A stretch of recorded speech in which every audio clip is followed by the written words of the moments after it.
everyone, and welcome back for another deep dive. Today, we're going to be looking at a topic that I find super fascinating. Multiple personalities. Yeah, Something that's been in the news and in pop culture for years. it really has, yeah. It's captivated psychologists and legal experts and the public for decades. Exactly. And to really dive into this topic, we're going to be looking at the case of Billy Milligan. Oh, a classic case. And for this deep dive, we're actually going to be focusing on a single source, a compelling account. Okay. And it uses the terminology of the time, multiple personalities, Right, instead of the current term dissociative identity disorder, or DID. right. But just to keep things consistent with the source material, we're going to be using the term multiple personalities throughout this whole deep dive. Makes sense, yeah. Yeah. It's important to use the language of the time, especially when we're dealing with a case that really kind of shaped the way we thought about this back then. Exactly. So get ready for a wild ride as we unpack the case of Billy Milligan, a man with 24 distinct personalities. We're talking unique talents, hidden struggles, alleged crimes, and a journey toward integration. It's a fascinating case, and it really gripped the public imagination back in 1977. 77, okay. It started with a string of robberies in Ohio. Robberies. Yeah, 3 in just 10 days. Okay. And they all followed a very similar pattern. So set the scene for me. What exactly happened in these robberies? Well, the victims, they all reported being forced to drive to a bank, Okay. withdraw money, and then the perpetrator would just vanish. It vanished. Just disappear. It was brazen, unsettling, Yeah. had everyone on edge. So is the common thread in all of these robberies Billy Milligan? Precisely. The police had their eye on him. Okay. He wasn't exactly a stranger to law enforcement, Okay. having served time for robbery a couple of years prior. Mm. So they thought, okay, we got our guy. But little did they know how complicated things were about to get. And this is where it gets really interesting. What happened when they brought Billy in? Well, right from the arrest, there were signs that something wasn't adding up. Okay. The police noted that Billy seemed genuinely confused, Hmm. almost childlike in his demeanor. Okay. And when they searched his apartment, they found a strange mix of order and chaos, as if multiple people lived there. Multiple people. Literally. It's almost like the physical space reflected this internal struggle going on inside Billy's mind. So what happened next? Well, things took an even stranger turn at the police station. Oh, no. During questioning, Billy denied being Billy, What? and he somehow managed to slip out of his handcuffs While being transported. while being transported. Hmm. He claimed to have no memory of how it happened. It was as if someone or something else had taken control. Okay, so the police must have thought he was putting on an act. You would think so. Right. Back then, multiple personalities were hardly understood, Yeah. even among professionals. Mm. There was a lot of skepticism.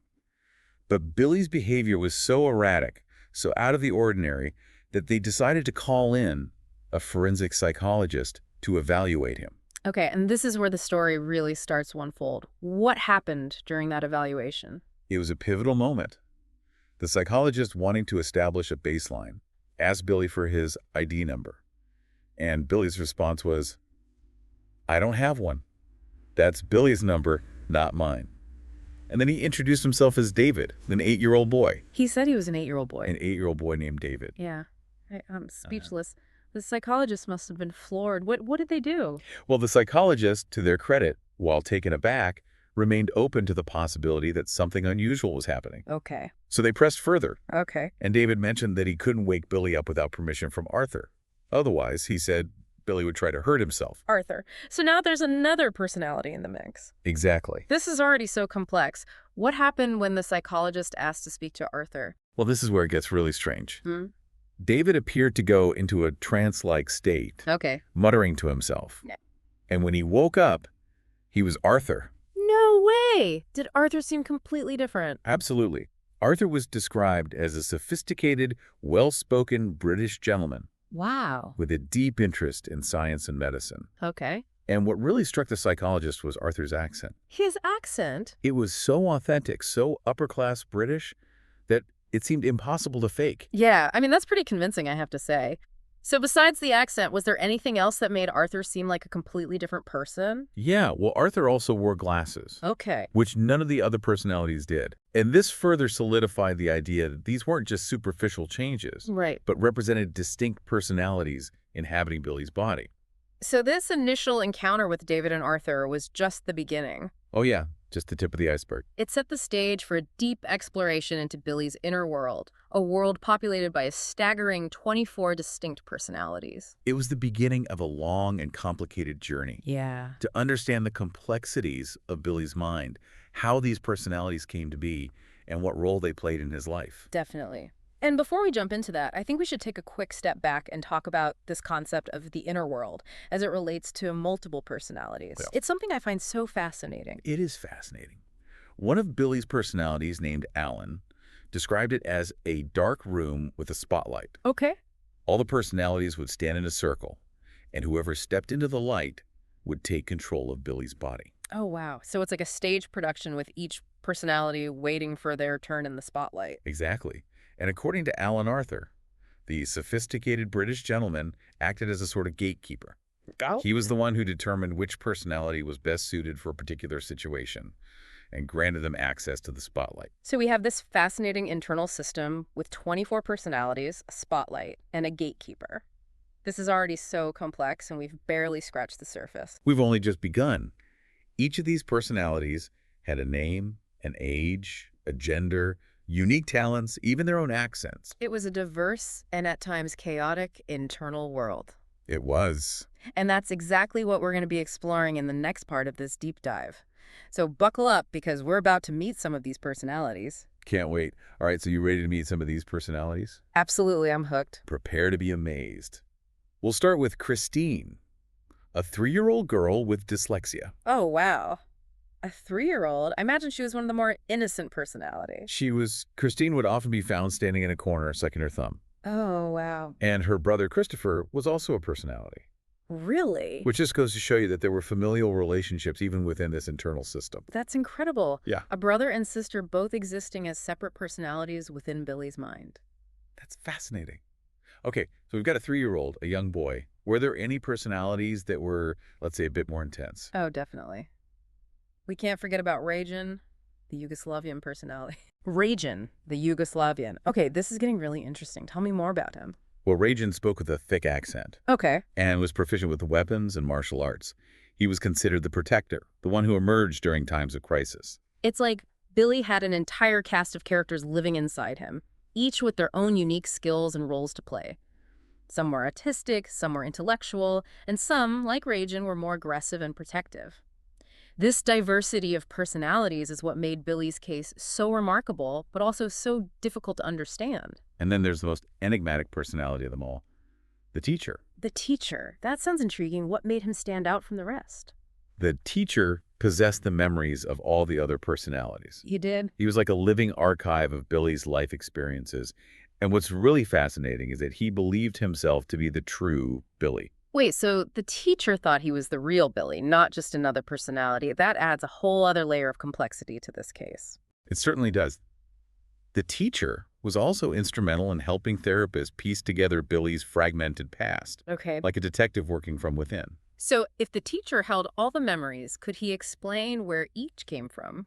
Did he exist before the therapy began? That's the million-dollar question. Yeah. And unfortunately, even the teacher couldn't answer that. His origin remained a mystery. It's as if he emerged as a way to make sense of this chaotic internal world, a way for Billy's mind to create order out of fragmentation. It really makes you think about the plasticity of the human mind, its ability to adapt and compartmentalize in extraordinary ways. And to understand how Billy's mind became so fragmented, we need to go back to his childhood, a childhood marred by trauma and instability. Exactly. Okay, let's delve into that. What can you tell us about Billy's early life and the events that might have contributed to the development of his multiple personalities? Billy's story starts with tragedy. His father, a comedian, took his own life when Billy was only 3 years old. Oh my gosh, imagine the impact of such a loss on a young child. It's heartbreaking. And his mother struggled to cope and remarried twice. But sadly, both stepfathers were abusive towards Billy. That's awful. It sounds like Billy's childhood was filled with pain and fear. So these early traumas played a significant role in the development of his multiple personalities. That's right. And what's even more disturbing is how specific personalities seem to emerge in response to these traumatic events. Really? Can you give us some examples? Certainly. When Billy was 4, his mother scolded him. This seemingly ordinary event led to the emergence of a personality named Sean, who was deaf. So his mind created Sean as a way to shield him from the verbal abuse, a coping mechanism to deal with a situation he couldn't handle as a 4-year-old. Are there other examples like this? Absolutely. After being tied up by his stepfather, Billy developed Tommy, the escape artist personality. Right. Each personality served a purpose, a way to cope with specific traumas and challenges that Billy couldn't face as a single unified self. It's both fascinating and tragic. It seems like Billy's mind was constantly adapting to survive these horrific experiences. But how did this fragmentation play out in the crimes that eventually landed him in trouble with the law? That's where things get really interesting from a legal standpoint. The different personalities had distinct roles in the robberies, making it incredibly difficult for authorities to understand what was truly going on. Okay, I'm all ears. Tell me more about how these personalities were involved in the crimes. Remember Kevin, the personality who was skilled at planning and executing tasks? Well, it was Kevin who was primarily responsible for orchestrating the robberies. So Kevin was the mastermind, the one who came up with the plan and put it into action. But what happened once the robberies were over? Did Kevin remain in control? Not quite. The stress of the situation, the fear of getting caught, would trigger the emergence of Ragen, the protective and aggressive personality. So it was like a revolving door of personalities. Kevin would commit the crimes, and then Ragen would take over in the aftermath. That must have created a lot of confusion for both Billy and Dee, the authorities. Absolutely. And to add another layer of complexity, there was Adelana, the quiet, poetic woman. Right. She would sometimes surface and interact with the victims, further confusing everyone involved. It's like a psychological thriller unfolding in real life. How did the authorities even begin to make sense of this? Did they believe that Billy genuinely had multiple personalities, or did they think he was faking it? That was the central question of the entire case. Yeah, it was really a tough one for them to crack. Multiple personalities just weren't widely accepted back then, especially in a legal context. Right. So did those foreign accents, like the one Ragen had, did that help convince people that this wasn't just some kind of elaborate act? Absolutely. Those Yeah. accents played a crucial role. It's one thing to, pretend to have a different personality. Yeah. But to convincingly speak in a foreign language or accent, that's a whole other level, Especially under pressure. especially under the pressure of a criminal investigation.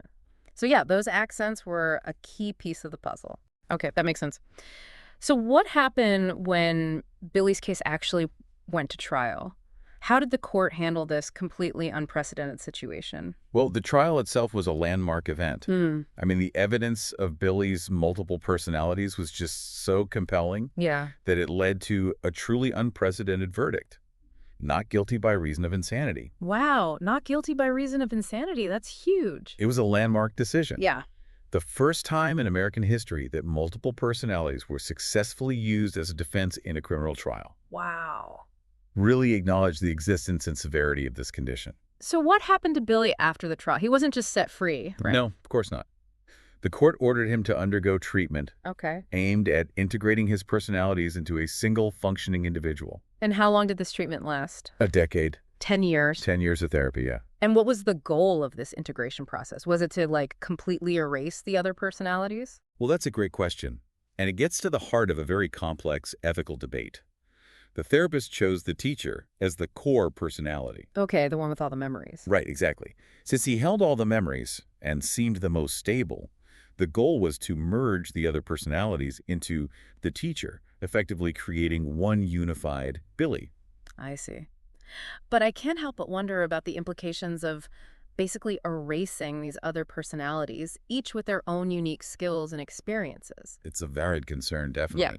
Is it right to suppress or even eliminate parts of a person, even if those parts are considered disordered? Exactly. What happens to those unique talents, those memories, even those flaws that make up a person's identity? Billy's case really doesn't offer any easy answers. It's true. It really makes you think about the nature of identity, the impact of trauma, and the very definition of treatment when dealing with something as complex as multiple personalities.